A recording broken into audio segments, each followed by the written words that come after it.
Believe in yourself. You have to. If you don't believe in you, no one else is going to. So, whatever it is that you want to do, recognize that if it brings you joy, if you're happy doing it, then your success is inevitable. And go. Feel the fear and do it anyway.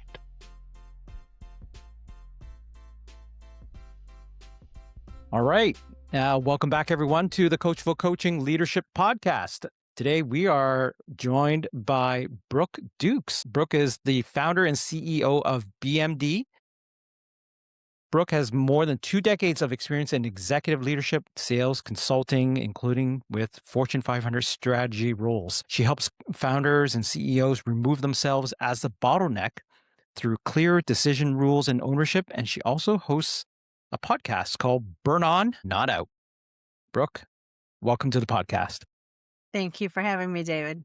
What are you up to and who do you help? So this is the fourth business I've started. My prior businesses were more large scale. So consulting for billion-dollar companies, working in the same area, culture, leadership, sales, working with the executives. And so when I started this business, we decided to take all of that intellectual property and everything all the knowledge that we gathered in working with the really large companies and putting it into a operating system that would work on financially and to just with all of the different challenges that a small business, mid-sized business has versus a large business. And so that's exactly what we've done. We have created our flagship product is called Success by Design, and we work with founders and CEOs and really help them because, as I said, this is my fourth business. One of the main problems, the challenges that I experienced as an entrepreneur and as a founder was recognizing what got me to where I was up to, a million or so in business wasn't going to take me further because my role as a founder drastically needed to change because as we begin, as you I'm sure know, we are involved in all the decisions. Sometimes we're a solopreneur, sometimes we have one or two people, but it's our vision. We're all touching it. We're all working together, which works great up until a particular point, depending upon the industry that you're in. And then we recognize that, wow, I'm getting overwhelmed.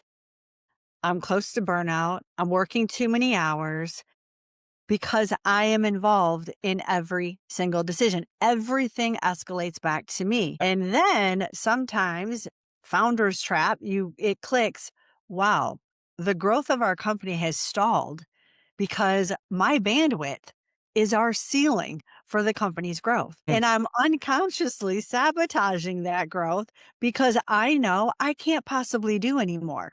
So something has to shift. And that's what we deal with in Success by Design. Put a leadership operating system in its decision rules. It is prioritization rules. Everything that a company needs to move from that startup phase of systems and strategies to that growth phase, where the leader now needs to stop working in the business on all of the many tasks and they need to work on the business. They need to do vision and strategy and planning and all of those things that truly only the founder of the company can do. So that's what we work with within Success by Design.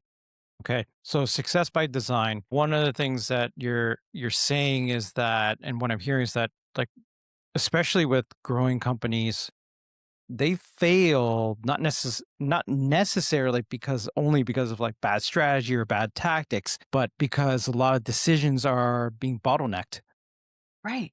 by the And founder. when decisions are bottlenecked, then typically you have more meetings.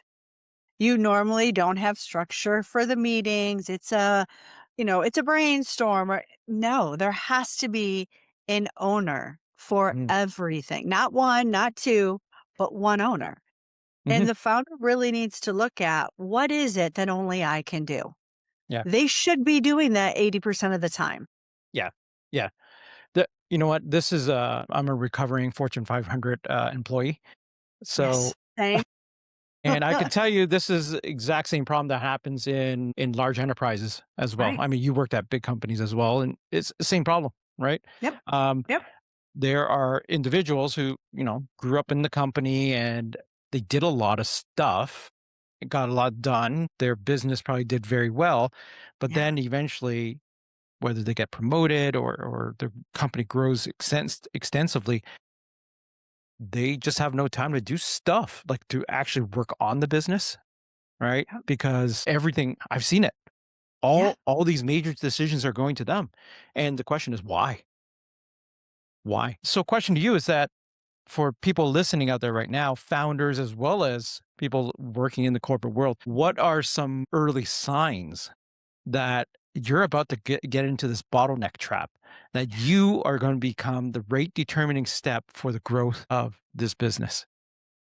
Well, when you recognize that nothing moves forward, so projects are stalling, execution is stalling because nothing is moving forward without your final say. That is a huge sign right there. And when you're smaller and there's less things to do, that can work. But as the company grows, there's more decisions, there's more things that need to happen. Meetings become one, you have more meetings, they take longer. A lot of times, there's no final decision even at the end of that meeting. Yep. And you're recognizing that and I can speak from firsthand. I started to become afraid of the growth of the company because I knew I couldn't handle it. The way that our systems and processes or lack thereof were set up in the company, I couldn't have handled any more growth. So that is another, I mean, really just looking at it. And typically when leaders come to us, it's because execution has stalled and they have no idea. And they think Yeah. it's my people. It's not your people. Well, I've delegated. Have you? Probably not. You've probably given the task over, but you still own the ownership of it. Mhm. That's not delegation. So all it's not a people problem. It's a leadership operation problem. You Mm. have to set those systems and processes in place. What are some of the leadership operations and processes you should be looking at to Mhm. determine, hey, like we're stalling because these processes haven't been updated for Yeah. where we are now? Like what should we be looking at there? First thing we have people do in Success by Design, and it's so simple. Anyone can do it. For 5 days, we ask them to track every decision that crosses their desk, every single one of them. Then we ask them, and we use the Eisenhower matrix, if you're familiar with that at No. all. What is that? So Eisenhower matrix is really looking at you're looking at are things coming to you that are urgent and not important? Are they coming to you and they're urgent and important? Are they not important and not urgent? Yeah. Right? Okay. Or so you're really looking at because a lot of times and then we say, okay, you eliminate the not important, not urgent. That's distraction. That's you checking your email 100 times. Maybe you're scrolling on social media. Maybe people are just coming to you to get connection. There's a lot of those things that happen, Mhm. right? You need to, where you want to get to is proactivity. Most founders, when they're in that bottleneck, they're reacting, they're putting out fires constantly. Mhm. And that urgency builds. You start to it expands. It's like a wildfire. It starts Yeah. this little fire and then it's everywhere and you're in reaction mode. You can't grow your company in reaction mode. You need to move the company to things that are not urgent, but important. That's because that's where proactivity is. And so we have them categorized and we look at and we put in place, we have ownership. Then they need to look at what's happening, how's their company structured, and where's the ownership land. It cannot land with the founder, and they really have to trust. They have to, because a lot of times with founders, it makes people feel important. I get Yep. that. It makes you Yep. feel valued. Understand that, Mhm. right? And you also get into this, well, let me just answer that because I could get it done so fast. Yeah. But that short-term gain is long-term disaster because it's building up that habit of people coming to you. And that does a few things to your employees. It can make them not feel empowered, make them not feel valuable that they have to run everything by you. It can also make them wait because they're afraid to make a decision. It also, they mitigate their risk. They learn that, hey, if I run it past it, then if something goes wrong, it's not on me. I didn't make the Hmm. final say. Yeah. And another thing that can happen is people start waiting. 'Cause they're like, well, I know they're just going to look at it anyway, or they're just going to.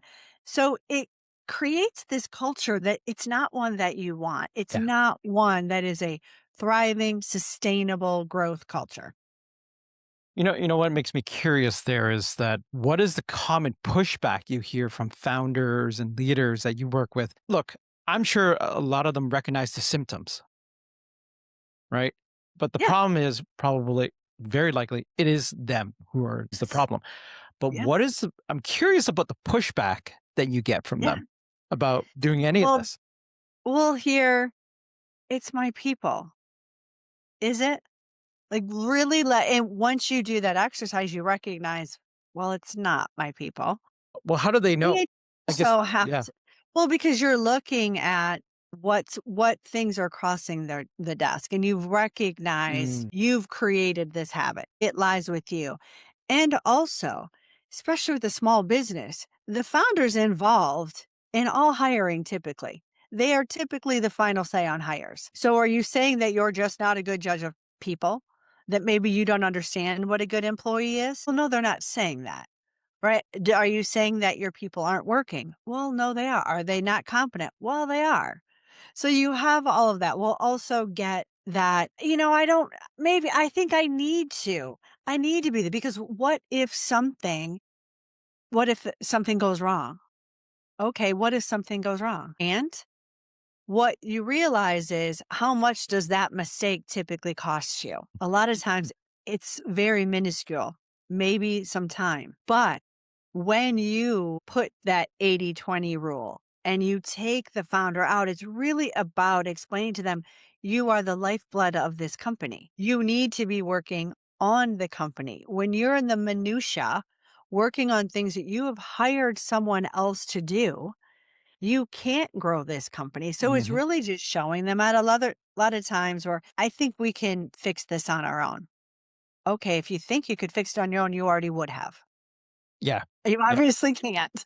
I Or love that. I love that one. I love that one. yeah, And look, I know there's connotations, there's and more than enough Dilbert cartoon strips about consultants and people coming in. Look, you and I are doing similar things, right? So yeah, we can kind of joke about it.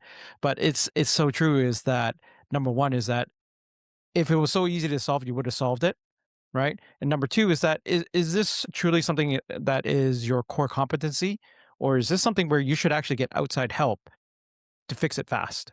Right? Because what is right. the cost of having this drag on? Like having you as a founder being a bottleneck for another year. That's Where's that go? thousands, millions, Exactly. Right. depending on like where are you in your scale right And now? you're not even thinking about lost revenue. Yep. Lost opportunity, lost revenue, Right. right? Cost of productivity. So this is interesting. I asked you about the pushback because the one that just keeps ringing in my head that I heard over the years so many times. How does this sound familiar to you? Person's out there, developing business, hopping on a plane, going to conferences, constantly just out there doing things, and they come back and say, "Brooke, I'm burnt out." Okay, okay, why? What's causing it? Well, I'm just everywhere. I have to do all this stuff. Well, it's like, okay, well, what's your delegation plan? Well, look, if I don't do it, It won't get done. it won't get done. Or if I don't do it, I'm not there. This thing is going to fail. That has been an ongoing thing. And, I'm a coach and you can lead a horse to water, but you can't make them drink, right? You can't. But it makes me curious though, from your take on it, like when someone Mhm. says something like that, how do you react to that? Yeah, for me, and that was one of the reasons why we created Success by Design, because there's a few things. I have been an executive coach for over 20 years, a consultant, and quite honestly, I was getting burned out by consulting. It's Hmm. not easy to do. And you're right, you can't I get my analogies wrong, but you can't lead a horse to water, you can't whatever that analogy. And so, really, we don't. I'm not gonna convince anyone. Yeah. They've come to us because they have a problem and they can't fix it on their own. Mhm. So, and we have really great experience in showing them in bits and pieces. And here's the other thing. We created success by design so that it's one call a week. Any founder can handle that. We've given them an integration AI tool to integrate what they're learning. And it's very inexpensive. It's $297 a month. Mhm. So there is no barrier to entry on Mhm. any of this. And there's not even from a time perspective. And we have very clear, even in our process in Oz, which is that is the integration right, piece of it that helps with the accountability. You see exactly how you're improving or not. It's all on you. And Yeah. you see it graphic. Takes 2 to 3 minutes a day and one call a week Mhm. to save, to your point exactly, millions for $297 a month. Yeah. And you're also in a capsule with other leaders experiencing the same thing. Because Yeah. to your point earlier, whether it's a billion, 3 billion, $4 billion company, or $1 million company, or a $200,000 company, that founder is experienced or that leader is experiencing the same thing.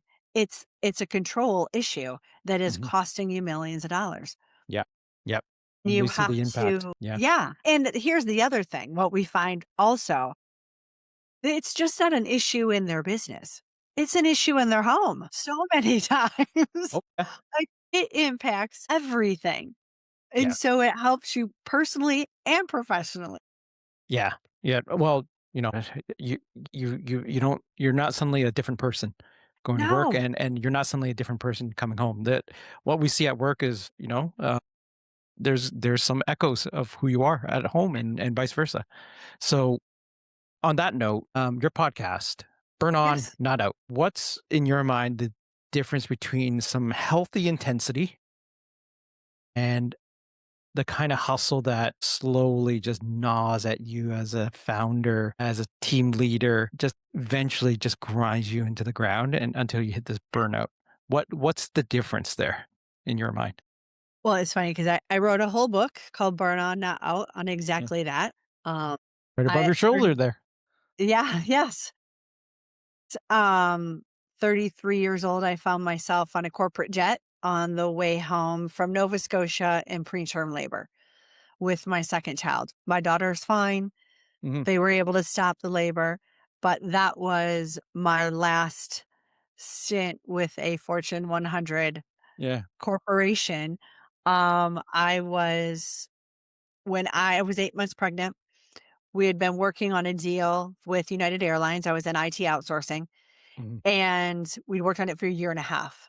I had a team of 25, and the CEO of United Airlines said, "Okay, we want you to take the team to Nova Scotia to show us the site, what it's gonna all of the things."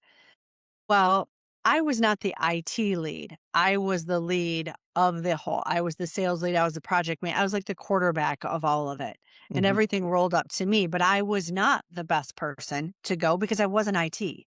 I didn't know anything about IT. I just worked in an IT company, Mhm. and so I prepped my top IT person to go in my place. My boss said at the time, "Great.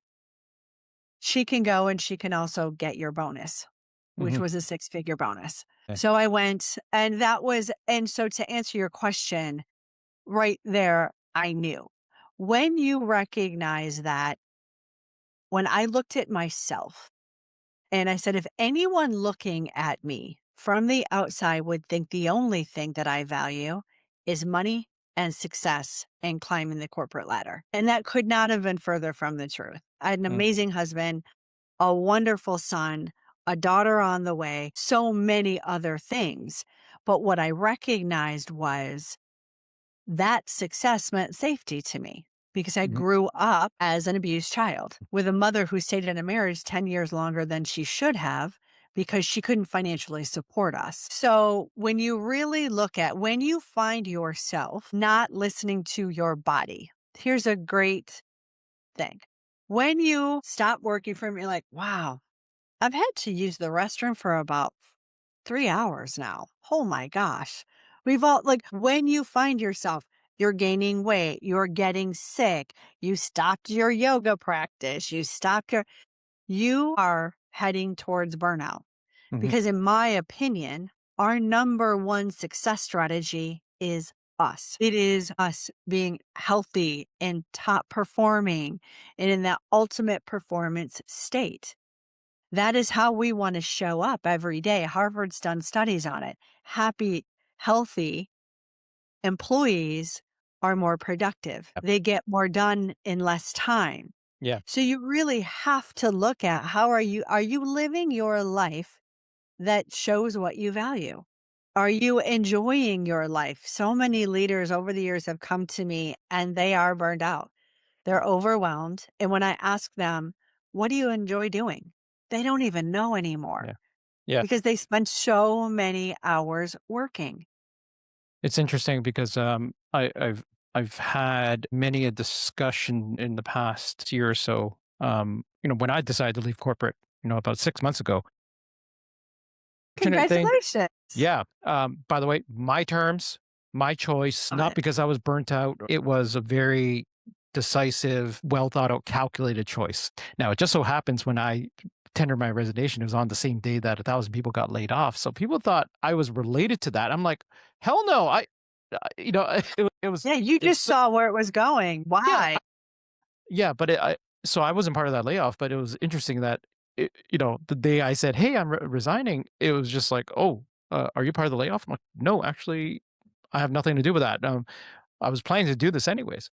But here's my point is that I've talked to a number of people who've come to me after, uh, good colleagues I knew for like over 15 years from my last employer. And what they said to me was like Dave, like I don't even know myself anymore because they spent 15 years at my last employer, like great company, but it hustles and they hustle. And they said, like, I don't do the things like play guitar, do yoga, like the things that made me happy and creative and made me think better. They were just on this, this Hamster hedonic wheel. treadmill of Yeah. achievement, right? And every achievement that they achieved actually did not make them happier, right? It was just it gave them a dopamine high, and they went to the next thing. And that is the problem with a lot of ambitious uh, organizations. Yeah. And this can happen in a startup too, right? It's like, hey, we're going to hit the next target. Oh, we hit the target. We got 15,000 subscribers. Yay. Okay. Now let's make it 20. And you're just on this trend. It's Mhm. never enough. And that is the signs of you're creating conditions for burnout. Right. Yeah. And so, but yeah, same like you. Like I've talked to a number of folks. Just today, I was coaching a gentleman, realized what was serving him for the past, 30 years of their life hasn't, is not serving them anymore. The last 30 years of their career, it doesn't serve them anymore. And it Mhm. was I must be doing this. I should be achieving this. I should be doing that. I should Shitting be, all over should themselves. the bed, right? Yeah. They realized that they weren't listening to themselves. What they really want to do was something else. And Yeah. they're finally listening. They're starting to listen to themselves. So many people, I find that more people are waking up all the time and they're I hope so. recognizing that I need to enjoy life now because the promise that some of us had and definitely our grandparents and our parents had was you grind it out now and then you enjoy your life at retirement. Well, most boomers and Gen Xers, they die 5 years after retirement. Hmm. So there is no enjoy it later. You have to enjoy it now, which is a great success strategy. It's Yeah. scary to take that first step. As you know, leaving corporate 6 months ago, Mm. that wasn't easy. And I Mm. applaud you for that. It's a very difficult decision. And I would imagine you're probably so grateful that you made it. Yeah. It- if I can be very honest, and and a lot of my friends, I can, to this day, they're good friends from my last job, and they said, "Oh, it's probably a difficult decision." And if I was to be very honest, Brooke, it wasn't a difficult decision for me. And I'm thinking it's because, and I'm only thinking it's because it was calculated over a number of years. And I was laying the groundwork over a number of years. And it wasn't about, I'm fed up. Like, it wasn't like rage Right. quitting. It was, it was calculated, right? I didn't expect to leave at that time, but something like a few conditions clicked, like, oh, clients here. Oh, you know what? If not now, then when?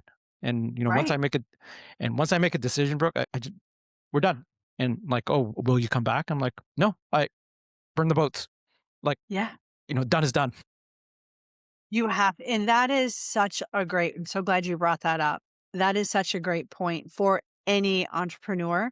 You can't have a plan B. You have to be all in. This is it. Really, like there is no other way. You have to love it and be that dedicated to it Yeah. because it's not easy. I'm sure yes, it was calculated. You're glad you made it, but the last 6 months hasn't been all flowers and roses. I mean, I You just booked had a difficult $2 billion last time. quarter, so I'm good, Brooke. Yeah.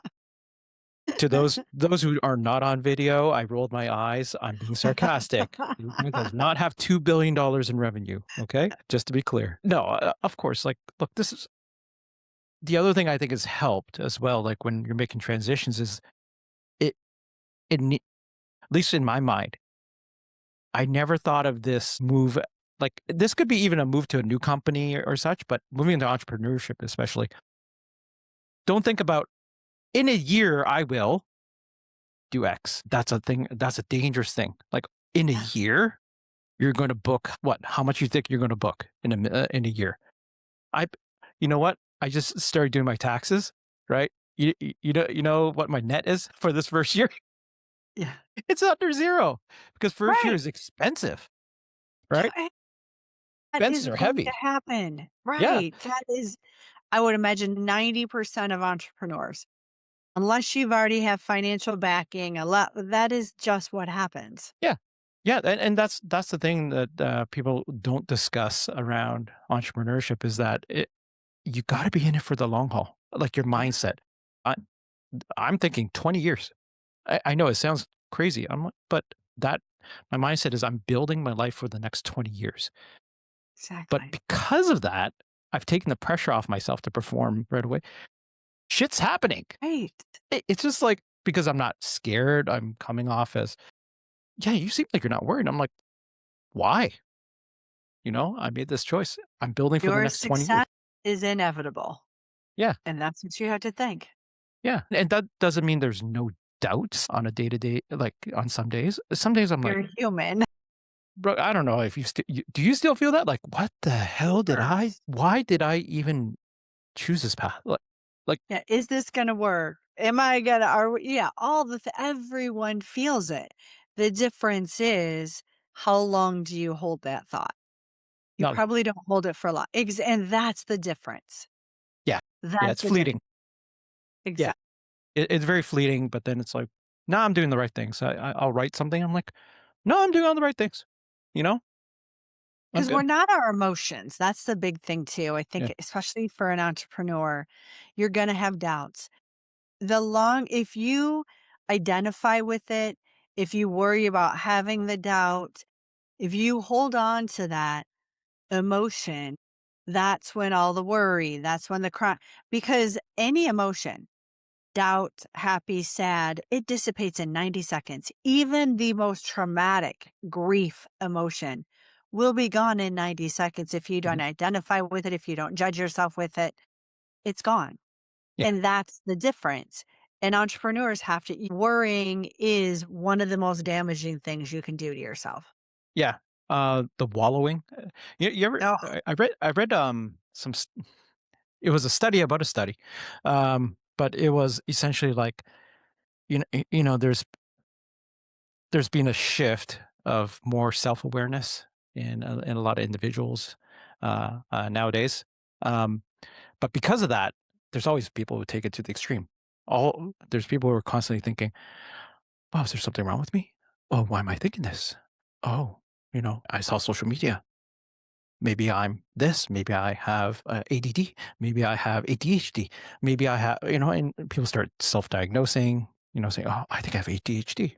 And I'm like, and so, okay, do something about it. Go get diagnosed. And they're like, oh, no, no, no. I don't think it's that bad. And so my whole point of saying this is that they wallow in the self-rumination. It's Yes. all about me, me, me, me, me, me. It's like, no, like it's not about you. Go and do the thing that you want to give to the world. You want to help. You're helping businesses, you know, s- helping founders stop being the bottleneck, right? Like go out there and do your thing, you know, Yep. Add value. add value.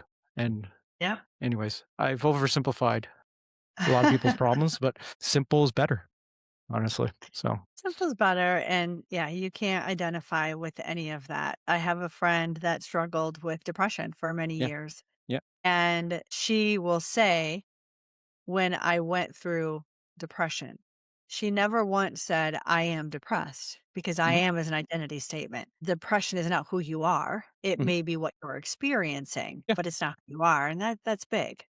Yeah, yeah. The being a victim that is glorified nowadays, unfortunately. And that is very, very because the biggest thing that we can do as humans and that sets us apart is taking responsibility because there's Yeah, always cause and effect. If we have something in our life that we don't like, we have done something mhm, to cause that. It's mhm, on us. yeah, Even illness, all yeah, of it. yeah. It's yeah. You got to take the responsibility. Like you can't take it back. No, It won't. You can't unhappen it. It is what it absolutely. is. Now, what are you doing about it? Well, look, Brooke, it's been a little more than half an hour at this point. So time flew with you. Yes, absolutely. I love.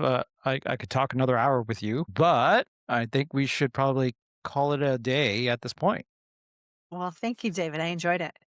Yep. I do want to ask you one more question. Yes. A quick piece of advice you can give all the listeners here. What's one thing that people can do to bring a little bit more joy into their life today? Believe in yourself. You have to. If you don't believe in you, no one else is going to. So, whatever it is that you want to do, recognize that if it brings you joy, if you're happy doing it, then your success is inevitable. And go. Feel the fear and do it anyway. Darn right. Right. Brooke Dukes, thank you for joining me on the podcast today. And thanks for stopping by. Appreciate your patience. And for everyone else listening, thanks for stopping by. And if you reached the end here, thank you very much. And if you like this episode, like, subscribe, and I'll see you later. Bye. That's a wrap on this episode of the Coachful Coaching Leadership Podcast. I'm David Fung, and my mission is to help leaders grow, lead with impact, and build thriving teams. If you found this valuable, subscribe, leave a review, and share it with a fellow leader. Until next time, keep leading with purpose.